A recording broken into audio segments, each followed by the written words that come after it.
یہ گدھاپن ہماری عدالتوں میں ہے. مجھے تو لگ رہا ہے توہین عدالت کا کیس میرے خلاف ہوگا, میں جیل میں جاؤں گا, لیکن میں چاہ رہا ہوں میں جاؤں جیل میں. کوئی مشہور آدمی جیل میں جاتا ہے تو ایک آواز اٹھتی ہے, میں وہاں جا کے بیان دوں گا کہ یہ گدھاپن ہو رہا ہے عدالتوں میں جس کے خلاف میں نے آواز اٹھائی ہے, تو اس چکر میں مجھے اندر کر دیا ان لوگوں نے. یہ کمبخت ہاتھ بھی نہیں ڈال رہے میرے اوپر. عدالت کا خلا کلعدم ہے, خوب سمجھ لو, چیخ رہا ہوں میں بار بار. یہ زنا ہے جو عورتیں عدالت سے خلا کی ڈگری لے کے کسی اور مرد سے شادی کر رہی ہیں, یہ خالصتاً زنا ہے, بدکاری ہے. شادی کے بعد شوہر کو حق ہے بیوی کو طلاق دینے کا. جج کی بیویاں نہیں ہے جو جج جب چاہے طلاق دے دے. نہیں آ رہی میرا خیال ہے بات سمجھ میں؟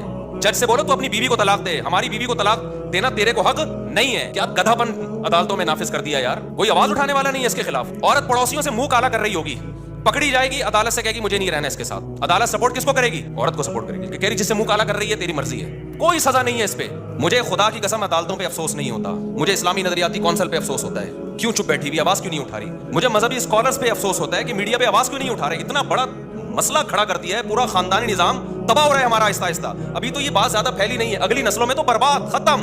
تو جج کو بولا کرو بھائی اپنی بیوی کو طلاق دے, تو ہماری بیویوں کو تیرے کو حق نہیں ہے. ایسا کتوں کی طرح ذلیل ہوتا ہے نا, کتوں سے بھی زیادہ ذلیل ہوتا ہے مرد عدالت میں. میں مانتا ہوں عورتوں پہ بھی ظلم ہوتا ہے, لیکن کورٹ اس میں ساتھ دیتی ہے عورت کا. مرد پہ جب ظلم ہوتا ہے نا کوئی سنوائی نہیں. قانون جو لکھا ہوا ہے وہ یہ ہے کہ عورت جب نہیں رہنا چاہے گی تو نہیں رہے گی. چلو نہ رہنا چاہے, دفعہ لعنت ہے جو نہیں رہنا چاہتی. بچے کس خوشی میں لے کے جا رہی ہے, بچے تو دونوں کے ہیں نا. اور اگر آپ کہتے ہو نہیں بچے ماں کا حق ہے, پھر ماں کو بولو خرچہ بھی خود ہی اٹھائے اس کا. باپ سے اگر خرچہ اٹھوا رہے ہو تو کچھ حقوق باپ کو بھی تو دو نا. یورپ سارا خرچہ باپ پہ نہیں ڈالتا, دونوں کما رہے ہیں تو دونوں پہ ڈالے گا. یہ گدھے ان سے بھی آگے نکل گئے ہیں. یہاں عدالت خرچہ ٹوٹلی اسلام والا کانسیپٹ لے رہی ہے کہ باپ پہ ڈالا جائے, لیکن اسلام جب کہتا ہے کہ باپ, یقیناً یہی کہتا ہے اسلام, سارا خرچہ باپ, لیکن اطاعت کس کی ہوگی؟ باپ کی مرضی چلے گی بچوں پہ. یہ والا قانون کہاں سے لے لیا؟ گورے سے. کہ تم تو دھوبی کے کتے, نہ گھر کے نہ گھاٹ کے, نہ تم اسلام کے ہو نہ تم مغرب کے ہو. اگر آپ نے خرچہ باپ سے لینا ہے سارا, تو پھر باپ کی مرضی کے اسکول میں پڑھے گا وہ بچہ. تربیت کس کی مرضی کی ہوگی؟ پھر باپ کی مرضی کی ہوگی. تو وہ کہتے ہیں کہ نہیں, خرچہ سارا باپ دے گا, چلے گی کس کی؟ ماں کی چلے گی. تو باپ خودکشی نہیں کرے گا. تو کورٹ کے اندر قتل ہوئے ہیں. یہ تو ہماری نیوز چینل کو اجازت نہیں ہے یہ چھپا بتانے کی.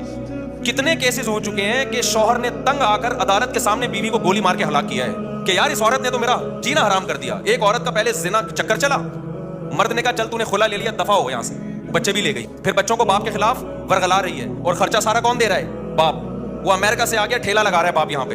کورٹ نے کہا تمہیں دینا پڑے گا لازمی, ورنہ اندر کر دیں گے ہم تمہیں. بالآخر ڈپریشن میں جا کے کیا کیا ہے؟ جج کے سامنے اپنی بیوی کو گولی مار کے قتل کیا ہے.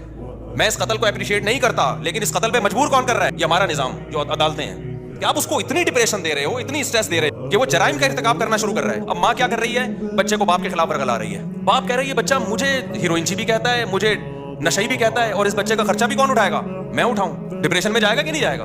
ایک نے تو بڑا ٹائٹ کام کیا, اس کی بیوی نے بول دیا کہ یہ ڈپریشن کا مریض ہے, اور کہیں جج وہ ڈاکٹر کو پیسے کھلا کے نا سرٹیفکیٹ بنوا لیا, لہٰذا بچے اس کے پاس نہیں جائیں گے, اور یوں ہے فلانا. اس نے کہا میں ڈپریشن کا مریض ہوں نا, ثابت ہو گیا نا, گولی مار دی اس کو. اس نے کہا میں تو ڈپریشن کا مریض ہوں بھائی, میرے پر کوئی کیس. دیکھو نہ اس عورت کا قصور ہے نہ اس مرد کا قصور ہے, قصور قانون کا ہے, اور اسمبلیوں میں بیٹھے ہوئے ان لوگوں کا ہے, اور ان مذہبی اسکالرز کا ہے جو اس پہ آواز نہیں اٹھا رہے. اور جج کی جب بیوی خود اس کو ترسائے گی نا کسی دن, تو اس کو ہوش آئے گا. جب یہ جائے گی نا کورٹ سے خلا لے گی, اور سارے بچے لے کے مارکیٹ سے شارٹ ہو جائے گی, اور پھر بچوں کو باپ کے خلاف صبح شام ورغلائے گی. تیرا باپ نشئی تھا, تیرا باپ زانی تھا, تیرا باپ فوش فلمیں دیکھتا تھا, تیرا باپ تو خرچہ نہیں دیتا تھا, اور پھر باپ خرچہ دے بھی رہا ہو کورٹ کے ذریعے, اور اس کو یہ پتا ہے کہ جس دن میں نے نہیں دیا تو اٹھا کے مجھے اندر کر دیں گے.